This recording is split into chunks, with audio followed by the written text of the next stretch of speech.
Turule on jõudnud uus ja ohtlik vannisoola narkootikum. Страшно. Нахуй, блядь! До свидания.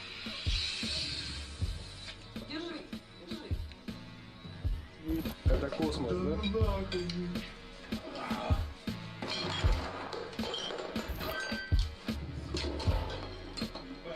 See, mida te just videost nägite, ei toimu ainult Venemaal. Septembri keskel avastati Omniva sorteerimiskeskusest üks kahtlane vannisoola meenutav pakk.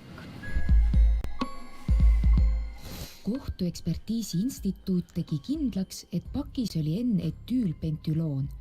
Maakeeli on tegemist niinimetatud vannisoolaga, mida proovis eelpool soojaksi.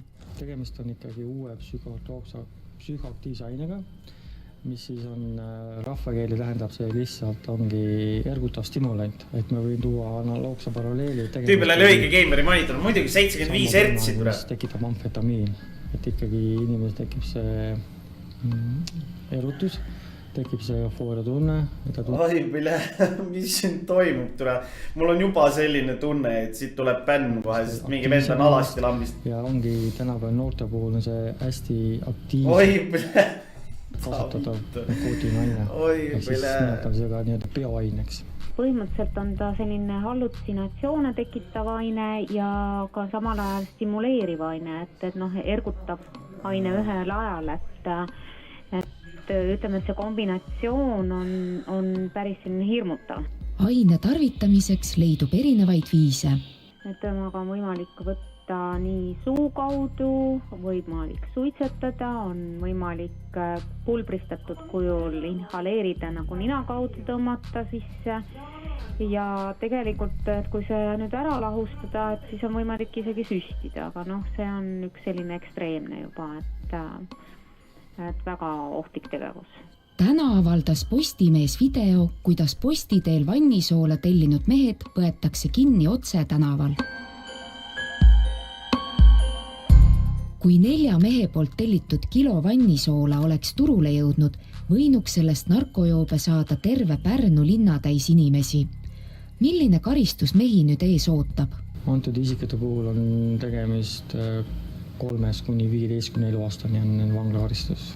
Varasemalt ei ole Maksu- ja Tolliamet antud ainega kokku puutunud. Meie puhul tegemist ikkagi suht uue ainega, mis on alles turule ilmunud. Vähemalt varaselt me ei ole seda tuvastanud ja tegemist on väga kange ainega selles mõttes. Seetõttu pole ka teada, millised võivad olla aine tarvitamise tagajärjed. Need, kes seda tarvitavad, on nagu katsejänesed. Kust sellised ohtlikud saadetised üldse Eestisse jõuavad? Peamiselt sellised ained ikkagi tellitakse Hiinast, et nad jõuavad Eestisse läbi kas Hollandi või läbi siis UK. Kuidas postiteel narkootikumide tellimine siis ikkagi välja näeb ja kui kerge on sellega vahele jääda? Ja eks neid võimalusi mitmeid, kuidas endale tellida ja kuidas endast mitte mingit jälge maha jätta, aga ikkagi meil on vastavad meetmed, mida me kasutame, on siis riskanalüüs, on meil andmed ja ikkagi me igapäevaselt analüüsime postis toimuvat, kes sa tellivad, kes saavad pakke kätte, mis andmed meil on, kõik see on meie jaoks ikkagi see info meil olemas, me töötleme see igapäevaselt läbi. Kuidas tehakse aga kindlaks isik, kes endale narkootikume tellib? Vannisoola võib tellida ka kas või naabrinaise postkasti. Selleks ongi kriminaalmenetluse läbiviimine, selle tehakse vastavad erinevad toimingud, mille raames me siis tuvastame, kes tegelikult on postipaki taga. Postiteel narkootikumide tellimises ei ole iseenesest midagi uut. Postiteel tellitakse viimased 5 aastat väga aktiivselt narkootilisi ja psühhotroopsed aineid ja kindlasti inimesed tellivad ka tablette endale postiteel. Ja kindlasti ma tuletan meelde, see on keelatud erinevate ravimite tellimine postiteel, sama narkootilise aine tellimine, et sellele järgneb kindlasti väga ranged sanktsioonid. Ei ole mõtet tellida postiteel narkootilist ainet, siis ükskord nii te jääte sellega vahele.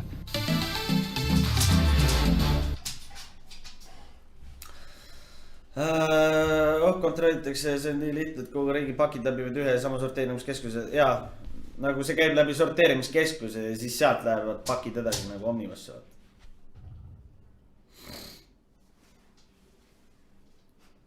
Eesti-siseseid ju ei kontrollita, nad kontrollivad neid, mis tulevad välismaalt Eesti, siis nad läbivad sorteerimise selle kuradi keskuse on ju.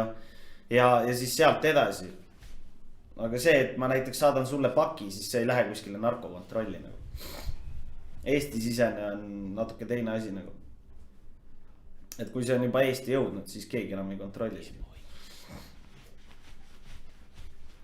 Näiteks mina saadan sulle kilo koksi, siis keegi ei kontrolli seda seal kuskil Omnivas, vaata. Keegi ei tee seda pakki lahti, mingi huvitav, mis siin sees on. Et see on see välismaa teema. Mythbuster siis näitas kunagi suures laos narkokoerte tundlikkust hämmastav. Ma usun, et see on suht julm vaatepilt. Mis siin meil on?